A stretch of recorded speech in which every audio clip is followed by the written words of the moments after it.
अस्सलाम वालेकुम वरहमतुल्लाहि वबरकातुहू। दोस्तों आवां अली हसन अब्बासी। अवां जेकॾहिं मुंहिंजो चैनल पहिरियों दफ़ो ॾिसी ऐं ॿुधी रहिया आहियो त बराए महिरबानी मुंहिंजे चैनल खे सब्सक्राइब कंदा, बेल आइकन खे क्लिक कंदा ऐं जेकॾहिं मुंहिंजी ऑडियो पसंदि अचे त उनखे लाइक कंदा ऐं कमेंट बॉक्स में पंहिंजी राय खां आगाह कंदा। किताब जो नालो आहे ख्वाबनगर ताज़ियतनामा, मुसनिफ़ महमूद मुग़ल, छपींदड़ अमरता पब्लिकेशन, अमरता छापघर हैदराबाद सिंध, छपराईंदड़ ढोल फ़कीर फाउंडेशन सिंध, छापो पहिरियों जनवरी 2023 ईस्वी। शाइर आसिम नाथन शाही। सम्झी थो नथो सम्झी?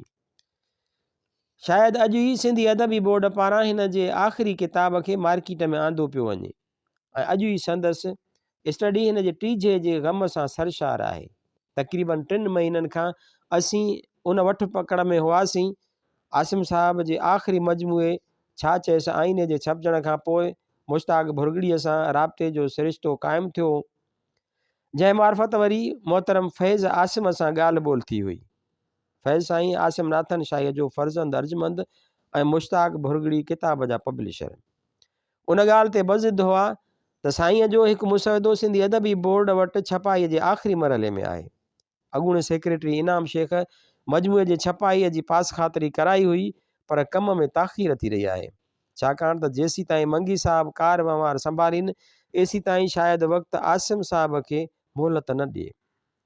अव्हां यानी महमूद मंगी साहब जा ज़ाती दोस्त आहियो, मथस ज़ोर रखो त जल्द खां जल्द उहो किताब छपजी सघे ऐं साईं हथनि में ॾिसी सघनि।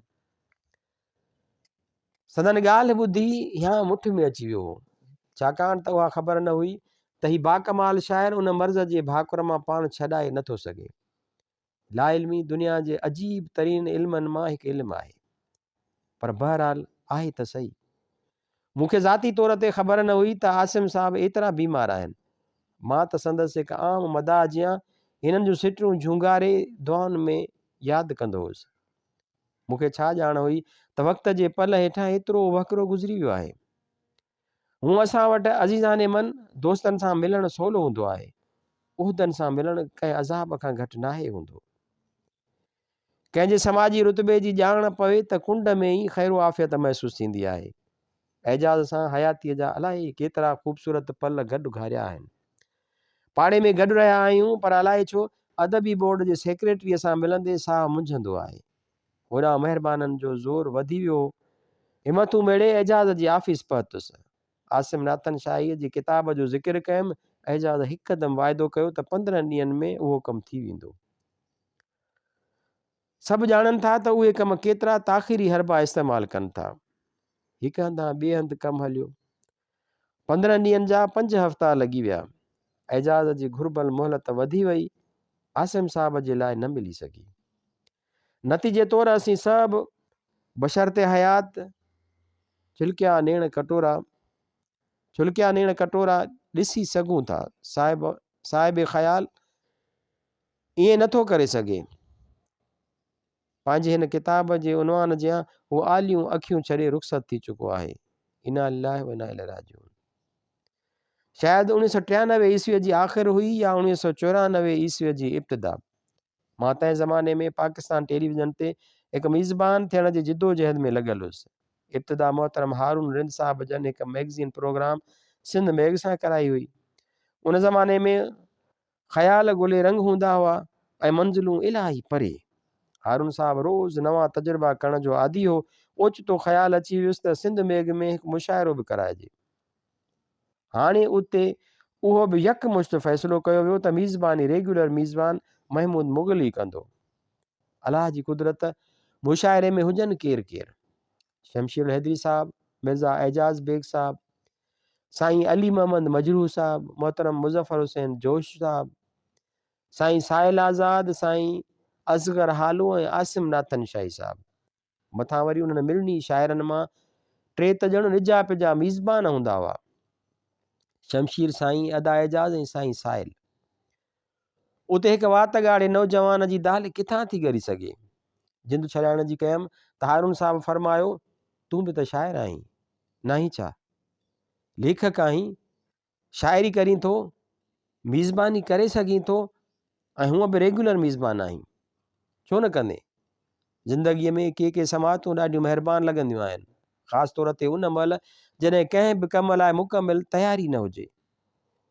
शाइरी मूं कई त ज़रूरु आहे, पर उनजो इज़हार मूं तमामु घटि कयो हूंदो। हाणे हिते ख़तरनाक वजूदनि जे विच में वेही इब्तिदा जो घिंड वॼाइणो हो। यादि अचे थो त मूं मिण कंदे हारून साहब सां इनकार कयो हो। हू साहब बिगड़जी वियो हो। उन महिल ऑफिस में को ॿियो महिमान बि वेठल हो जंहिंसां मुंहिंजी वाक़फ़ियत कान हुई। मुंहिंजे उन तौर तरीक़े ऐं हारून साहब जे अंदाज़ खे ॾिसंदे हुन दख़ल अंदाज़ी कंदे चयो हो, तव्हां करे सघो था बाबा, छो नथा करे सघो? मुर्कंदे चयो हुअईं। सम्झी थो नथो सम्झी? संदन इज़हार अजीब लॻो हो। हू दुनियादार माण्हू हो, सम्झी वियो त ही छोकिरो जे अॼु इनकार जे वर चढ़ी वियो त वरी कॾहिं इक़रार जे रस्ते ते सफ़र न करे सघंदो। हिकु रेगुलर मीज़बान इनकार करे त अलाए केतिरा दरवाज़ा बंदि थी वेंदा आहिनि। हिन मोहबत सां सम्झायो हो। मूं मुंहिंजो एतमाद मोटियो हो। सेट ते तयारी करे पहुतो हुउसि ऐं जंहिं महिल गौर कयुमि त महिमान मोहतरम घणनि शीशनि वारो चश्मो लॻायो निगाहनि वसीले मुरकी रहियो हो। न्याज़मंदियुनि खां पोइ हिकु गोशे में वेही कनाइम मजरू साहब खेसि आसिम सॾे रहिया हुआ। यादि अचे थो त हुन मुशाइरे में हिननि ॿिया त अलाए केतिरा ख़्याल पेश कया हुआ, पर हिकु रंग ज़माने शनासीअ जे हवाले सां हिन मूं ॾांहुं निहारे पढ़ियो। मां तुंहिंजो कवि आहियां, सम्झी थो नथो सम्झी? भायां त नथो सम्झी। मूं गीत लिखी तो लाइ साभ्यां ॾिनी तोखे, सपननि खां छिनी तोखे, कीअं तोखे भञा ड्रायां, सम्झी थो नथो सम्झी? भायां त नथो सम्झी। मुशाइरे में कामयाब मीज़बानीअ जे ख़ात्मे ते कुल्हो ठपींदे हिननि चयो हो, सम्झी थो नथो सम्झी? ऐं मूं अदब मां कंध झुकायो हो त हिकु उस्ताद जी सम्झाणी पले पइजी चुकी हुई। उहो वाक़ियो भले वक़्त जी वट में नंढड़ो लॻंदो हुजे अज़ीज़ाने इल्मु हुनर, पर मीज़बानीअ जे हिननि सादे 14 सालनि में सिंधी अदबी खेतर जे अनेक हीरनि जवाहरनि सां मुलाक़ात जो शरफ़ हिन ख़ादम खे मिलियो आहे। पर कंहिं हिकिड़े बि अॻियां धिकण वारी उन असलूब जो मुज़ाहिरो नाहे कयो, जेको सिर्फ़ु हिकु मुलाक़ात में आसिम साहब पंहिंजे मुनफ़रिद अंदाज़ में करे वियो। ऐं हूअं बि मोहतरम आसिम नाथन शाहीअ जे लिखण जो अंदाज़ ऐं ख़्याल जी सोच हिकदमि मुनफ़रिद हूंदा हुआ। असांजो अलमियो इहो रहियो आहे त असां वर करे मज़हर इस्लाम ऐं गुलज़ार जा ढुक त भरे सघूं था, पर पंहिंजे मिटीअ जाए कंहिं वजूद जो को उजरो कम बि असांखे नज़र नथो अचे। तॾहिं त दौरे जदीद जे कंहिं बालक खां पुछंदव त फर का लाइन ॿियनि जी ॿुधाईंदो। आसिम जी शायदि सिट बि यादि न हुजेसि।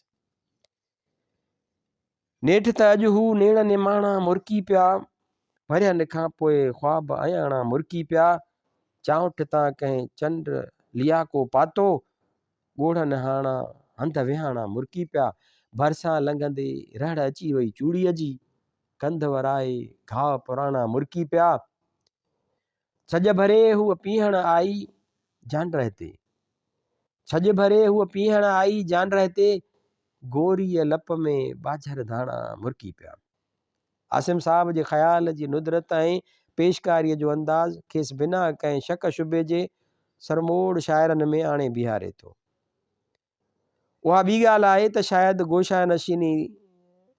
गोशा नशीन तबियत जे करे या वरी तालकात आमा जी खोट जे करे हिन उहा पज़ीराई न माणी हुई जेका ख़ूबसूरत किताब छपराए ऐं अज़ीम उलशान दावतूं कोठाए शाइर हज़रात कराए था सघनि। पर उते ग़ैर जानबदार थी उहो त सोचणो ई पवे थो त भले कंहिं ग़ैर मुनासिब हंध ते हुजे ऐं ताज में न हुजे, पर हीरो त दरअसल हीरो ई थिए थो। हिन ॻोठ मां जो घर जो अचानक ड्रही वियो, हिन ॻोठ मां जो घर जो अचानक ड्रही वियो, तंहिंमें बि हिकु हसीन हो शायदि रही वियो, सुॾका चए में हुआ से निड़ीअ में ई रहिजी विया, ही बे चयो हो लुड़क सो अख मां वही वियो, हिक ॿिए खां दूर केतिरो ॿिन खे रखियो अञा, हुन ॾे ई न हो आयो नई हुन ॾे ही वियो। आसिम ईअं त कख बि न सहंदो हो कंहिंजो, पर तोलाए घाव दिल ते हज़ारे सही वियो। शाइरीअ जी सूंहं हलाए घाव सहंदड़ आसिम बहरहाल टियों ॾींहुं सोच जे ज़ख़्मनि जा ताब न सही मोकिलाए वियो ऐं हाणे लयारीअ जे मेवाशाह क़ब्रिस्तान में आरामी आहे। संदसि कमज़ोर हॾ अजगर जहिड़ी बीमारीअ सां मुक़ाबिलो कंदो रहियो ऐं संदसि ज़हन पाण खां घटि शाइरनि जे दिलफ़रेब मक़ाम जी मसनद खे हैरतुनि सां ॾिसंदो रहियो। अलाए छो उहो सभु ॾिसी दिलि चवंदी हुई त खेसि अर्ज़ु कजे क़िबला, सम्झी थो नथो सम्झी, भायां त नथो सम्झी। पंहिंजे हयातीअ में आख़िरी मजमूए छा चएसि आईने में संदसि सोच त ॾिसो। पहिरीं आयसि चपनि ते हल्की मुर्क, पहिरीं आयसि चपनि ते हल्की मुर्क, पोइ थधो साह बि भरियो हो हुन। छा चएसि आईने ख़बर न आहे। एजाज़ मंगीअ चयो पिए त अदबी बोर्ड में आयल मुसवदे जो नालो हुयो टुबकनि मां टांडाणा। असां उनखे बदिलाए रखियो छिलकिया नेण कटोरा। कहिड़ी ख़बर हुई त उहो उनवान वाक़ई बि अहिड़ो साबित थींदो जो सभिनी जा नेण छिलकी उथंदा। ज़रूरी न आहे त ही दर्द सभिनी खे महसूस थिए। अलाए केतिरनि वजूदनि खे ही बि हिकु आम शाइर जो मौत लॻी सघे थो, पर जे धणीअ खे हाज़िर नाज़िर ॼाणिजे ऐं ग़ैर जानबदार अंदाज़ में कम जी कथ कजे त जिते अवां ख़्याल जे कुदरत ऐं ॿियनि आइकॉन्स खे ज़ेरे ख़िराज अक़ीदत ॾियो था, अहिड़ी भेट असांजो ही शाइर अव्हां वटां रुख़सत थियण खां पोइ वठण जो पूरो हक़दार आहे। हिकु मुर्दा परस्त मुआशिरे जी हैसियत में असां अॻु में बि ईअं कंदा आया आहियूं। हलो हिकु दफ़ो वरी बि करे वठूं। मौलाए कुल जल शानहू खेसि आसूदो मरकद अता करे। आमीन।